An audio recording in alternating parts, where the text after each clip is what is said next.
In today's video, I am showing you how I mix colors of paints that I have kind of, I guess they're not leftover paint, but excess paint that I have that I really want to use up, but I do not like the particular color that it is. And so I'm mixing those colors and trying to find a color that I do like. So this is not a deep dive into color theory or color mixing or any of that, although I do bring out the color wheel briefly, just to kind of show you that opposites on the color wheel will neutralize or dull down colors. It's mostly about experimenting and exploring with the paints that you have that you're not using. So for me, I had grabbed all these tubes and I was like, what the heck? Why do I have so many reds and bright colors that I'm never gonna use? But what can I do with them? Can I bring those colors together and to create something better and something usable and something that I like? So every person is gonna have a different leftover paint for one, and different color results that they like. So here's what I would say. If you have some paints, tubes that you're just like, they're just kind of tucked away in a corner and you're like, I don't like those colors, even if they're, let's just say they're duller colors. You could bring in some bright colors, make them more lively, something that's more in your color palette. So for me, I just want to encourage you to use the paint that you have, and if you don't like it, to find a way to make it more your own and to turn it into a color that you will actually use.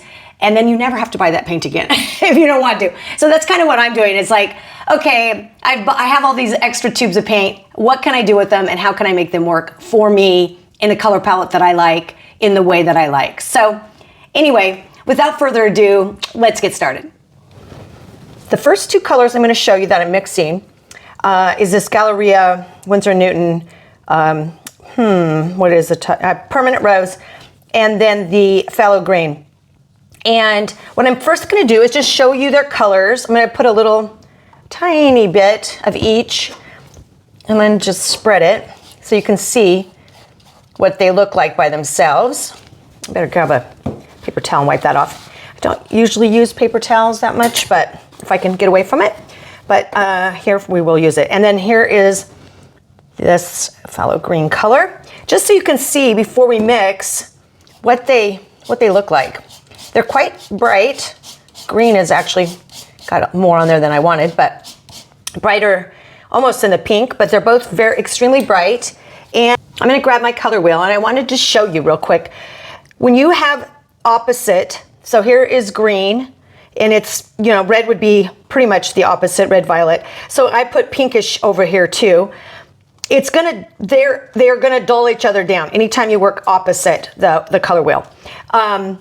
Now, I don't always do this. Sometimes you can also add gray or black or raw umber or a myriad of other ideas into this. But for me, these were colors that I had on hand that I wanted to figure out. So I just kind of wanted to show you this. This could be a guide too.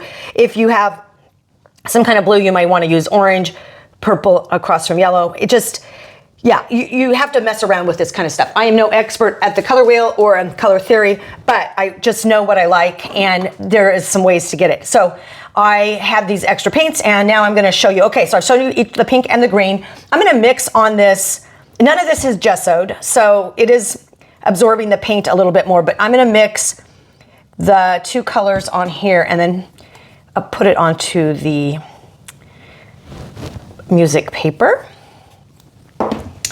And I could have used a palette, but I thought it's kind of fun to use some of my old papers that I have, because I wanted to just show you how interesting it is. And this is what got the whole thing started. This was such a lovely color that I was like, I need to pull out all the paints that I'm trying to figure out what to do with.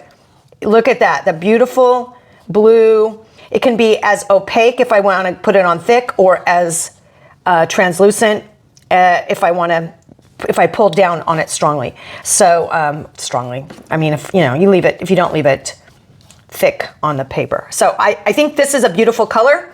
These two I'm loving now. I do not love them this way, but I totally love them in this dark blue that they create, kind of a bluish green. Now I am going to add I have a big tub of titanium white over here, and I'm going to grab some in my palette and just mix it in a little bit so you can see what it looks like when it's lightened. And I put a lot of white in there because this was a darker color. So, and here it is in a lighter form. And I do like it. It's kind of has hints of grayish, even though there's no gray. I don't know. I don't know what constitutes these colors. I'm not, like I said, I'm not a color theorist. I just know what I like. So to me, I love the dark color.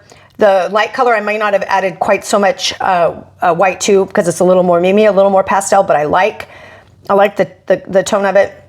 But who would have known it would come from two colors that I truly, really would never use. So I have a few more, and I just want to show you how to I could have chosen any other two, but I just kind of messed around until these two came together and made a beautiful result. So if you have paint that you're not using, wow, definitely pull them out and see what you can do with it. So let's go on to the next one. The next one I'm going to show you is this Blick Yellow Medium Azo and the Blick Raw Sienna. Now, the Raw Sienna is a color I would use.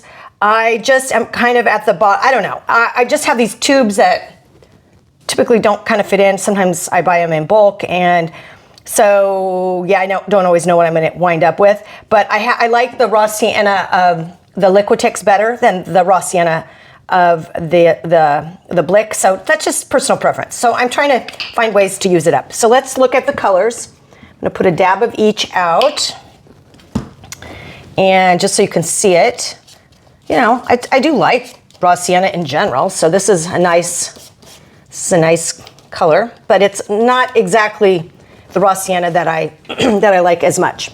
So then the Yellow Medium Azo, I think, is a little, if I remember, just a little too bright, which is the case. It's very transparent. It's the case for most colors for me. They're just in the raw state. They're just a little too bright for me. Okay, so now let's mix them and see what happens. Oops, I probably got too much of that. Whoops, I will try maybe not mix. I guess I'll just mix a bunch. So,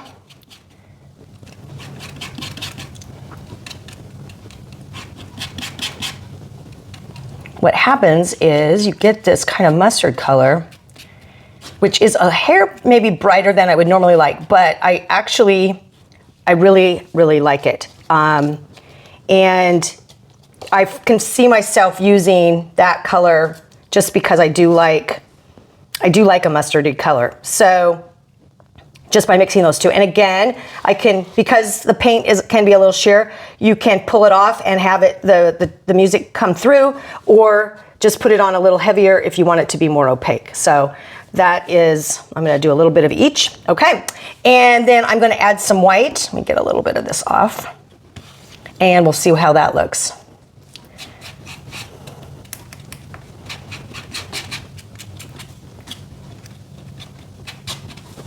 And it's kind of a buttery color, but kind of muted, which I also like. So I think that's a really pretty yellow color, and I could see myself using that in many things. So, okay, there's just another way, just by mixing. These two are not opposite on the color wheel. They would be more, we'd be closer together. So you can see, you can try some across, but you can also try some that are nearer. And of course, anytime you use something like a raw sienna, which is kind of veering more towards the brownish tone, they're always going to tone something down. So, all right, let's try another. For this next one, I'm looking across the color wheel again. I have the Galleria Crimson and the Blick Hooker's Green. They're both colors. Well, Hooker's Green, maybe I would, but again, I don't know how I ended up with so many various reds and pinks. Not pinks, I like pink. Reds and bright reds mostly. As you can see, oh my gosh, it's just, whoa, it's so out there. I don't know how I ended up with so many, because I just don't use them. But again, they're a good way to tone down greens and even blue. Blues, sometimes they make more of a purple, but you can experiment because there's all different kinds of blues out there. So let's put those there. And the Hooker's Green isn't so bad. It's in its raw state. It's not a green that I would normally, I'm not always drawn to, I guess is my point. I guess a lot of paints in its primary state are not colors that I'm drawn to. So let's mix them and see what happens. So let's get a dollop of each. So here's what I would say. If you have paint that you're just not using because you don't like the color, take a little bit of it and mix it with a bunch of different colors and see if you don't find a mix that you like. So actually, when I was doing this before, I just was mixing, and I ended up with a really beautiful brown. And of course, I couldn't really remember what I had used. And this in and of itself is kind of, it's a deeper green that I like, but it leans towards brown. And I think it's fun. I don't write formulas or anything like that. I suppose I could. And if you were smart, you would, particularly if it's a color that you really loved. But for me, half the fun is like pulling what I have and then just seeing what happens. But to me, this is beautiful. And it's a very dark, rich green, richer than something just directly out of the tube. I just think it's really pretty. And then obviously if you scrape away, you can see like there's this really rich kind of brownish undertone to it. So I'm gonna grab some white so we can see what happens when you add some white to it.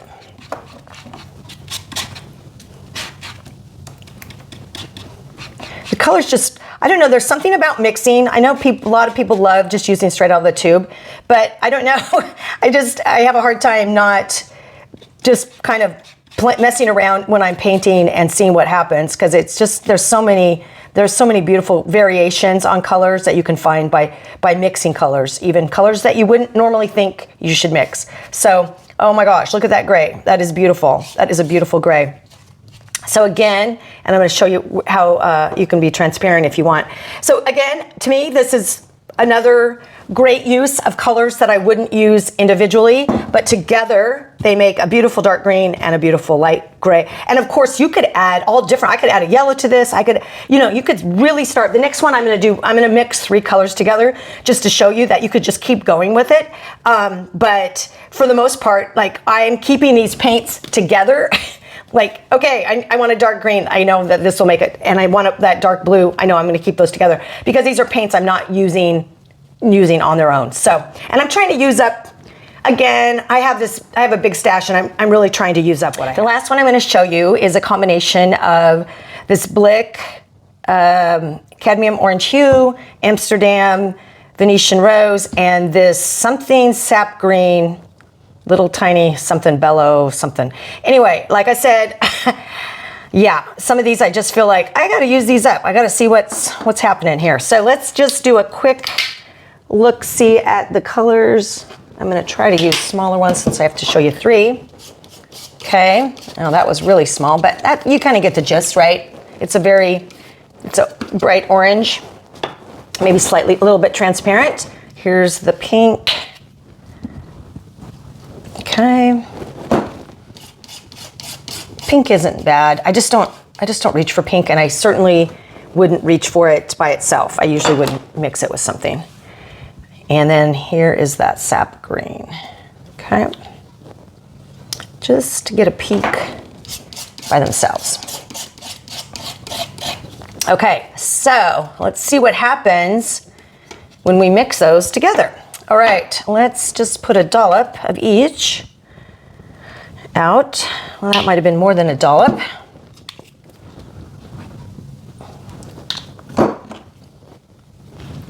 And maybe I'll do a little less of the green because it's going to take over. I can always add more if it doesn't become the color that I was thinking, but can't really take away. Okay, let's mix this up. Yeah, I had mixed the orange and the pink, but I was like, something's missing. It's too bright still. Yeah, and that sap green, see that? It just muddies it down, makes it kind of putty, which some of you might not like. But for me, that just, wow, I love that color. Look at that. Isn't that pretty? And wow, I just feel like it's a weird, when you look at this, you would think, you wouldn't necessarily see that all 3 of those would become this color. So let's add some white and see what happens. It looks like there has a little bit of purple.